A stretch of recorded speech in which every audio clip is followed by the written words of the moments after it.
और मैं आपको बता दूं ये सीरीज काफी ज्यादा इंटरेस्टिंग है, जो एक्शन, मार्शल आर्ट, हिस्टोरिकल। मैं आपको बता दूं ये सीरीज को अभी तक किसी ने एक्सप्लेन नहीं किया यूट्यूब पे, ये हमारे चैनल पे पहली बार होने जा रहा है। तो चले शुरू करते हैं। एपिसोड की शुरुआत होती है और हमें जंगल के बीचों बीच का सीन दिखाया जाता है, जहाँ पे एक घोड़े की डेड बॉडी होती है और उस डेड बॉडी को खाने के लिए एक ड्रैगन उड़ते हुए उसके पास आता है और वो उसे खाने लगता है। और हम लोग इधर देखते हैं कि पेड़ की ऊंचाई पे ये सारी चीज को हमारा इस सीरीज का मेन लीड, जिसका नाम लिंग है, वो सारी चीजों को देख रहा होता है और वो कहता है फाइनली मैंने तुम्हें पकड़ लिया। और वो उस पे कूद जाता है उसको हमला करने के लिए, उस ड्रैगन पे। फाइनली वो ड्रैगन उस पे उल्टा हमला कर देता है हमारे मेन हीरो पे। और वो कहता है अभी तक ये बदमाश गिरा क्यों नहीं। एक्चुअली वो इसलिए ऐसा कहता है क्योंकि लिंग ने वो जाल बिछाया था इस ड्रैगन को पकड़ने के लिए और उस घोड़े पे कुछ पॉइजन रख दिया था, जिसे खा के उसका असर इस पे होना था। लेकिन वो ड्रैगन अभी तक उसका असर नहीं हुआ और वो लगातार उस पर वार करते रहता है और हमारा लिंग उस वार से बचता है, उसके अटैक से। और फिर थोड़ी देर के बाद दिखाया जाता है कि वो ड्रैगन गिर जाता है। ये देखकर हमारा लिंग काफी ज्यादा खुश होता है और अपने पास से मर्ताबा निकाल के उस ड्रैगन को उसमें सील कर लेता है। और हमें दिखाया जाता है कि एक आवाज आती है जो हमारा लिंग सुनता है और उसे लगता है शायद ये आर्मी है। और वो इसे जानने के लिए जमीन पे अपना सर रख के नीचे उसे सुनने की कोशिश करता है उस आवाज को। थोड़ी देर के बाद उसके पास एक मास्क होता है, उस मास्क को वो पहनता है जिसमें एक तीसरी आंख बनी हुई थी और उसको पहनने से वो दूर दूर की चीजें देख सकता है। तो वो देखता है कि एक आर्मी का ट्रूप जा रहा है और वो कहता है ये तो काफी ज्यादा नंबर। सीन शिफ्ट होता है। उसके बाद हमें वॉइस ओवर से पता चलता है कि 5वें साल जॉन टोंग के दौरान में कूटो ने जी किंगडम पे हमला कर दिया था। और एक ऐसा हमला किया था कि जी किंगडम का जो राजा था वो अपने दुश्मनों को कम समझ के बिना तैयारी के वो उस पर दोबारा हमला करते हैं जी किंगडम के, जिससे ये एक षड्यंत्र होता है जिसकी वजह से जी किंगडम के राजा की मृत्यु हो जाती है। और उसके मृत्यु होने के बाद उसका जो जनरल है उसका कमान संभालता है और जी किंगडम को बचाने की पूरी कोशिश करता है और वो कूटो से लड़ाई करता है और वो अपने दुश्मनों को खदेड़ता है। और हमें यहाँ पता चलता है कि कूटो के आर्मी लगातार उस पर हमला करती है जे किंगडम पे और नतीजा ये होता है कि काफ़ी सारी जान इसमें गंवाते हैं लोग। तो उसके इतने अटैक करने के बावजूद भी वो उसके किंगडम के अंदर इंटर नहीं कर पाता। लेकिन यहाँ पे जी जो किंगडम है वहाँ के हालात बहुत बुरे हो जाते हैं, उसको सुधरने में काफ़ी टाइम लग जाएगा।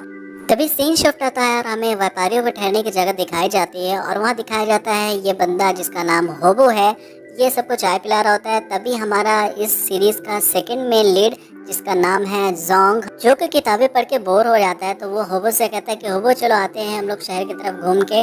तो होबो तैयार हो जाता है और वो जाते वक्त अपने साथ बो ले लेता है और वो अपने जोंग का भी बो लेता है और उसे जब देता है तो जोंग कहता है कि हम लोग घूमने जा रहे हैं ना कि वार पे जा रहे हैं। तो जिस पे होबो बोलता है कि अभी शहर के हालात सही नहीं है, बहुत सारे होमलेस लोग हैं, तो कौन हम पे कब अटैक करता है ये कुछ नहीं पता और मैं अपनी माँ का इकलौता बेटा हूँ, अगर मुझे कुछ हो गया तो मेरी माँ का कौन ख्याल रखेगा।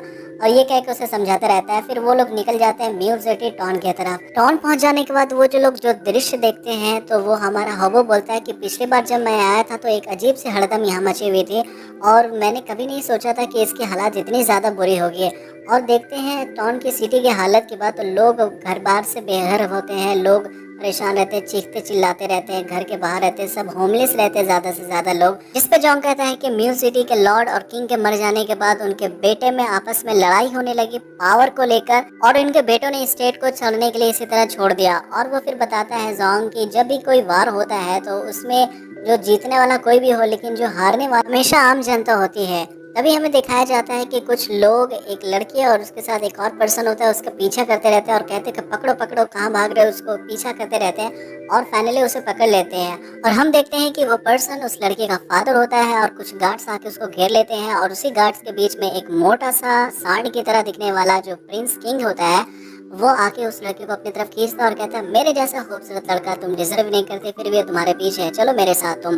और वो इसके साथ जबरदस्ती करने लगता है और उसे किस करने की कोशिश करता है। तभी वो लड़की उसको एक चाटा मारती है और अपने फादर के पास चली जाती है। ये देखकर उसे काफी ज्यादा गुस्सा आता है और यहाँ पे गार्ड का जो मेन लीडर होता है वो कहता है कि तुमने हमारे प्रिंस किंग को कैसे चाटा मार दिया, जितने खूबसूरत प्रिंस किंग को, और तुम्हें तो सबक सिखाना पड़ेगा। जिसपे वो मोटू कहता है कि ठंड रखो, शांत हो जाओ, मैं इसे बताता हूँ अभी। और सारे लोग चिल्लाने लगते हैं कि इस पे कोई दया मत दिखाओ, कोई दया मत दिखाओ। और वो कहता है हाँ चलो इसको अपने साथ ले चलते हैं और इसे अच्छे से सबक सिखाते हैं, और ये आज की रात इसे सारे लोग मिलकर 1000 सबक सिखाएंगे और हम लोग इसका फायदा उठाएंगे। ये सुनकर उसके कुछ गार्ड्स काफी ज्यादा खुश होने लगते हैं और उसके गार्ड्स आगे बढ़ते हैं उस लड़की को पकड़ने के लिए। और हम यहाँ देखते हैं कि ये सारा सीन हमारा जोंग देख रहा होता है। वह गुस्से में अपने तलवार को निकालने वाला था कि होबो उसको रोक देता है, बोलता है आप क्या करने जा रहे हो, आप क्यों लड़ने जा रहे हो ये लोग से, हम लोग इन लोग को जानते भी नहीं है, इनके कपड़े भी देख रहे हो कितना अजीब, और इतने सारे लोग और हम लोग सिर्फ 2 हैं तो बेमौत क्यों मारे जाएंगे, छोड़ दो, हम लोग का जो काम है, हम लोग तो मर्चेंट, हम लोग फूड सप्लाई करते हैं तो हम अपना काम पे ध्यान देते हैं, इधर डिस्ट्रैक्ट नहीं होते।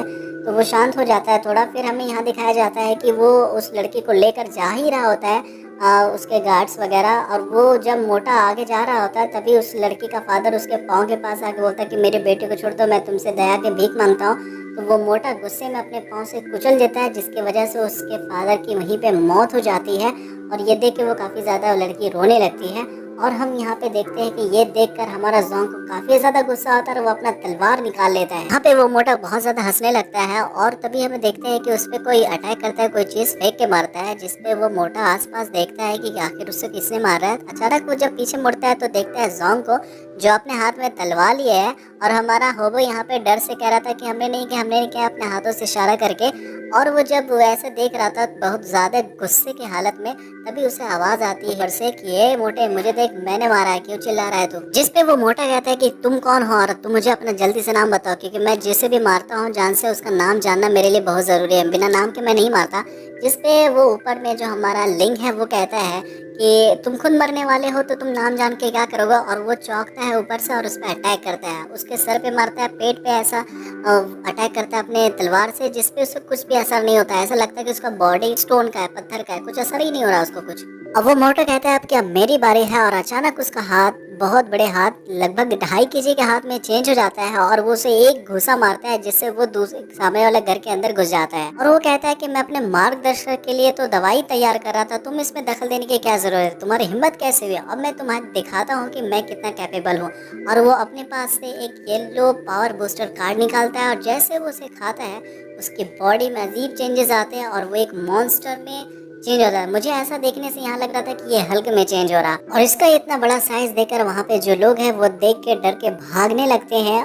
और वो गुस्से में उसे घर के अंदर घुसता है उसे मारने के लिए, और जैसे वो अंदर जाके देखता है तो वो उसकी तलवार ही सिर्फ उसे देखती है और वो आसपास ढूंढता है लिंग को, लेकिन लिंग उसे नहीं दिखता है। और इसी के साथ हमारा एपिसोड यहीं पे एंड होता है। नेक्स्ट एपिसोड देखने के लिए प्लीज हमारे चैनल को जरूर